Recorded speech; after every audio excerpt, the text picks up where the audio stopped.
Hi Virgos, and welcome back to my channel, the Zodiac Love Tarot. I'm Jennifer Winters, and this is your Virgo July 2020 Astrology Tarot reading. Now, the reason I'm giving this reading early is because we have a lot to think about in July. It's really going to change your perspective, and you're going to probably wonder why. Wonder why you need time for yourself, wonder why you're so focused on money, and that's what we're going to talk about. So if you're ready to hear this message, please type in the message box down below, I'm ready, so that I can engage with you. So after that, let's just get started.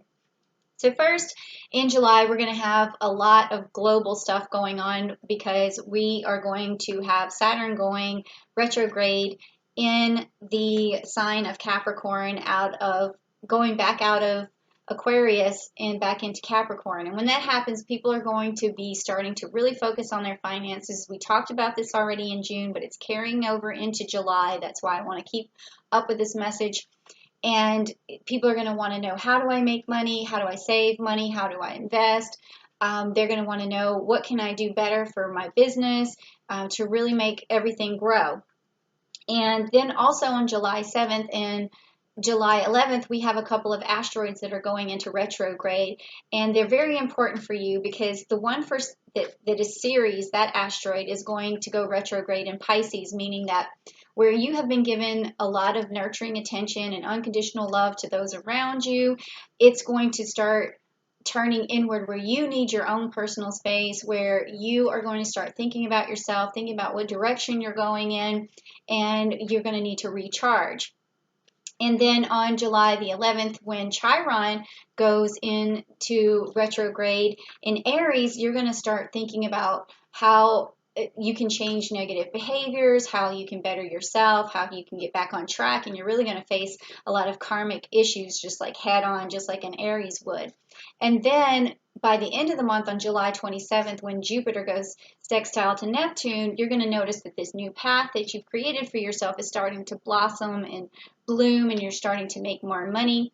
And then also, to back this up, we are going to be talking about Mercury, and this is what this spread is about: Mercury business communication spread, how you can start to personally work on your finances and this internal personal growth that you're going through. You're also going to be going through a financial growth.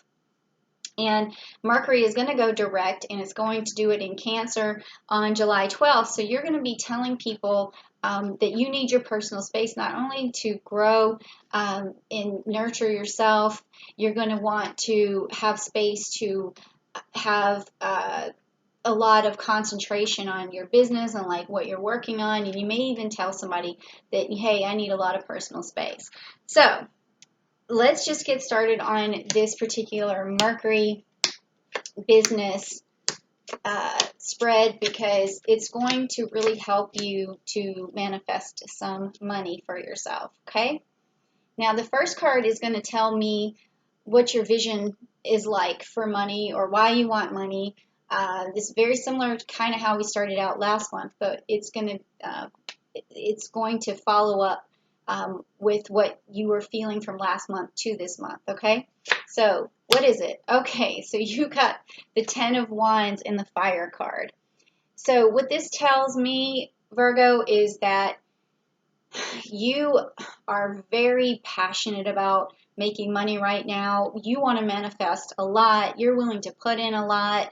You're willing to set fire to the world to get what you need, and it's going to manifest a lot of money. Like when the smoke clears, you're going to be like, "Ha! I did it."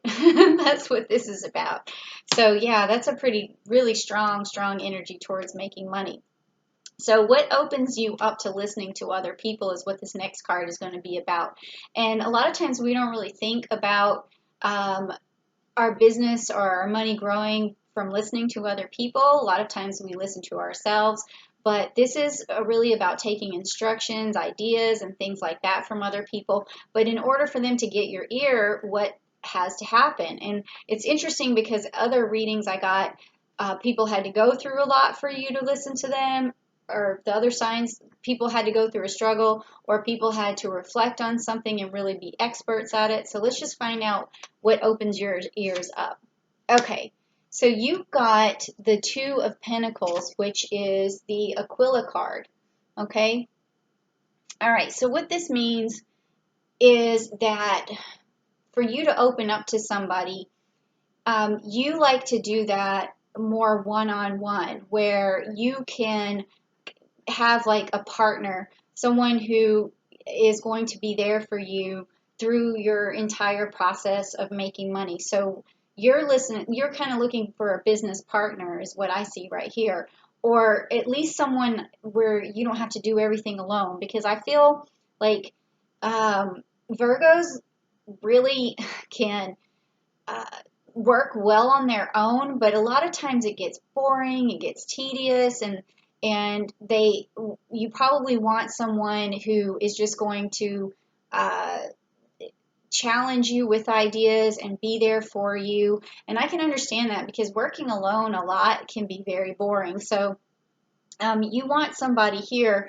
too, that this bird is coming in, and you can't see, or maybe you can, but there's blood coming from it. So it's a bird, and she's sacrificing, and you can see with the Two of Pentacles there has to be a sacrifice in place for something better to happen. So when you have a business partner too, a lot of times they sacrifice their time, they sacrifice their energy, they will listen to what you have to say. So this is a back and forth sort of listening. Like, you just need a little bit, you need someone for support, someone you can bounce your ideas off of, and vice versa.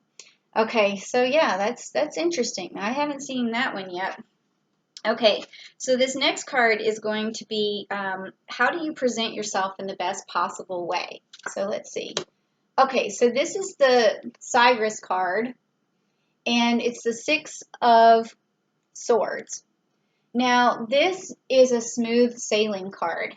So it means calmness, it means peace. So the way you present yourself in the best possible way is to make everything look easy.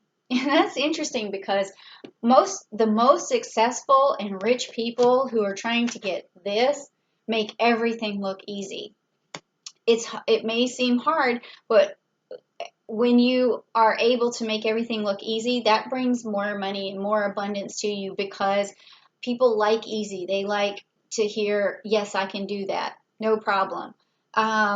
Or this will be easy. Don't worry, I'll take care of it. You take off the load from people and make it seem effortless. And that's the way you should continue presenting yourself, is to make things seem effortless, but they're really not, because like a lot of times you do go through a struggle, but you have that person, you have your person that you go to who's there to listen to the hard stuff. Like, oh, you may be making it look easy for someone else, but that person knows how hard you're working. Okay, now, the next is, how do you maintain clarity? So how do you maintain clarity? And let's just find out what that is. Ooh, okay. Okay, so the Taurus card and the Hierophant. Okay, so this is telling me actually that it's hard for you to maintain clarity.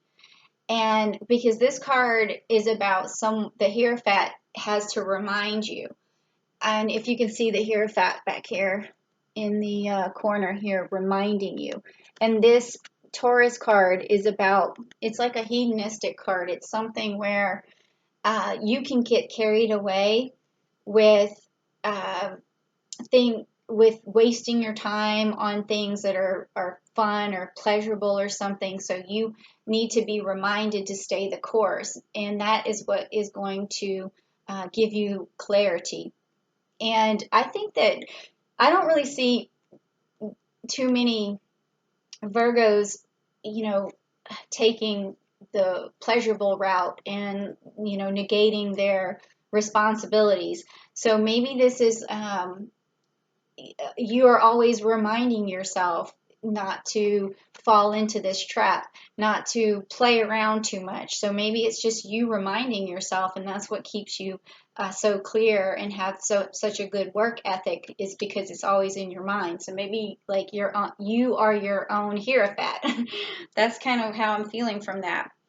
And now How do you adequately express yourself with enthusiasm? Okay, so that is going to be this card here. And let's see. All right, so you got the Ten of Pentacles. Boy, you're getting more tens here. So this is a lot of abundance. And this card is the Earth card. Okay, so your enthusiasm is that you can start something from a tiny seedling and you can make it grow. And that's what people see about you. They feel and they see that you're the type of person who's going to work hard, and if they want to plant a seed, they know that you're going to protect it. You can see here the seed growing. And there's also there's this Virgo energy right there in the card. Okay, and then there's this Capricorn energy, meaning you'll stay the course as well to make this money. So your enthusiasm, it's sort of a silent enthusiasm. It's not something where you're like, oh, I have like, not like a Leo enthusiasm where you're like, oh, I can do this, and or an Aries where you jump straight forward for something. You have this sort of silent enthusiasm, and when people see it, they're like, they know this person's going to handle this, and they're going to be meticulous about it. They're going to have a strong work ethic. So it's like a silent enthusiasm, but they see it. They definitely see it, and they trust that you can get the job done. Okay, so that's an interesting enthusiasm. It may just be something as simple as you saying, yeah, I can do that. No problem. I can make that grow. Just tell me, what you want me to do. All right. So the next one is what helps you negotiate? What helps you negotiate with people? Okay. And that's going to be this card here. Okay, you got your Virgo energy. So how do you negotiate with people? You can see that this is your energy. It's the Hermit, and you're spreading this seed here. And this is a time for reflection.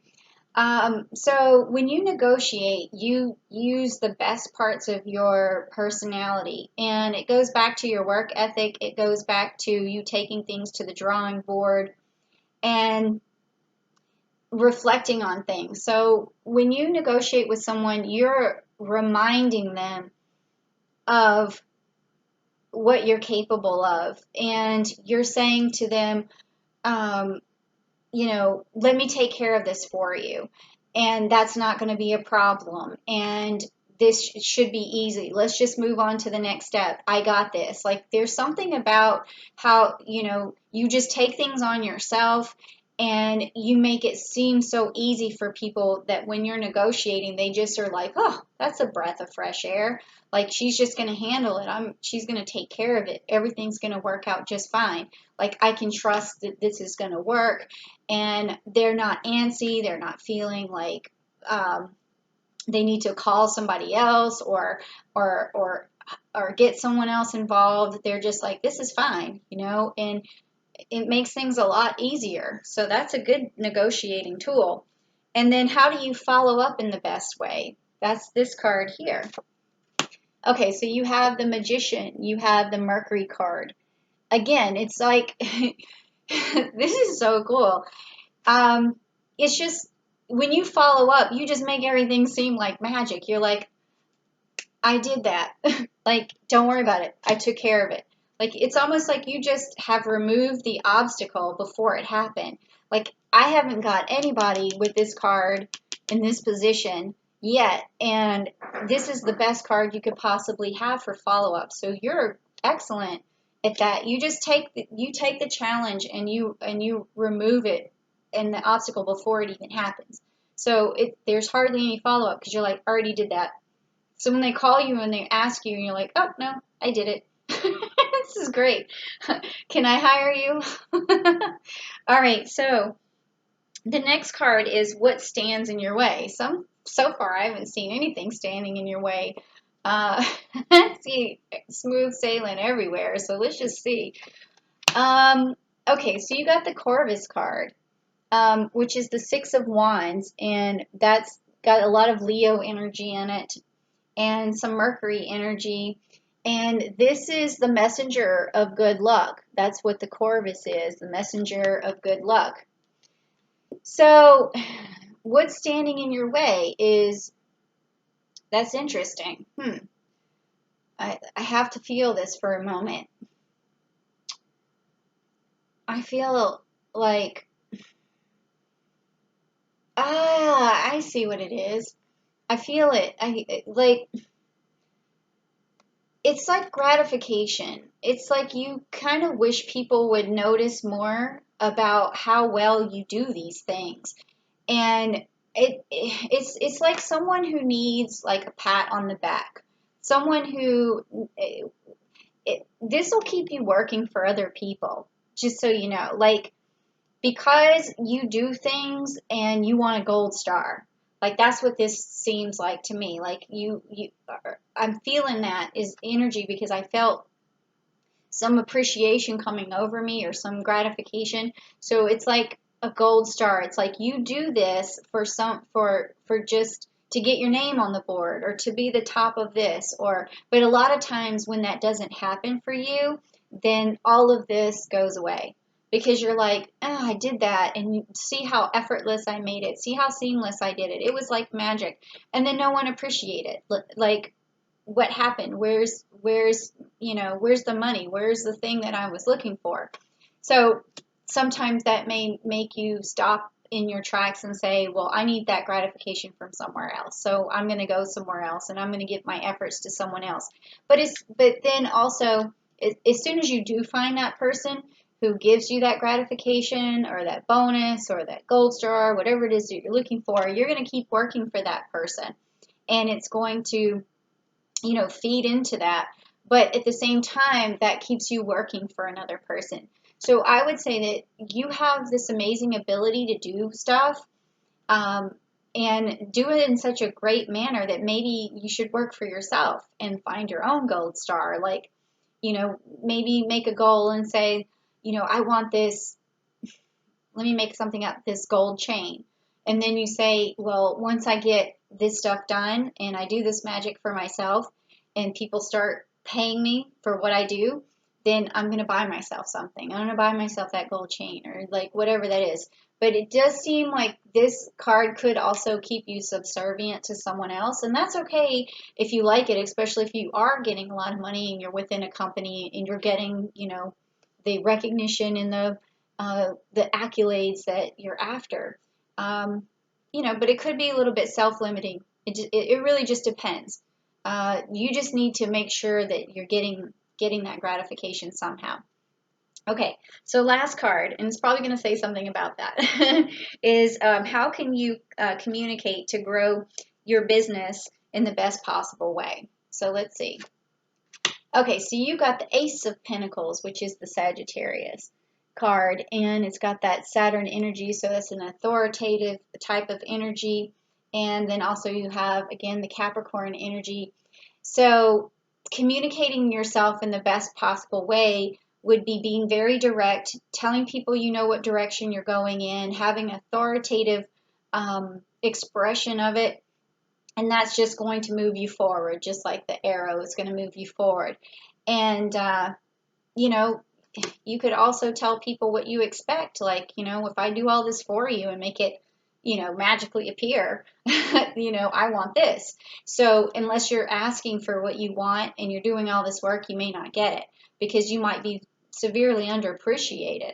And I think that you deserve a lot of appreciation, Virgo, because this is pretty baller, if you ask me. All right, so I love that message. I think it's the coolest one I've had so far. So yeah, if you do like this message too, please give me a like down below, and then also subscribe to the channel so I can keep reaching you, and leave me a message or a comment about what you thought or what you want to see. And if you want a personal reading, please reach out to me at askjenniferwinters@gmail.com, and we'll go from there. All right, see you later, Virgo. Thank you for that. That was awesome. Bye.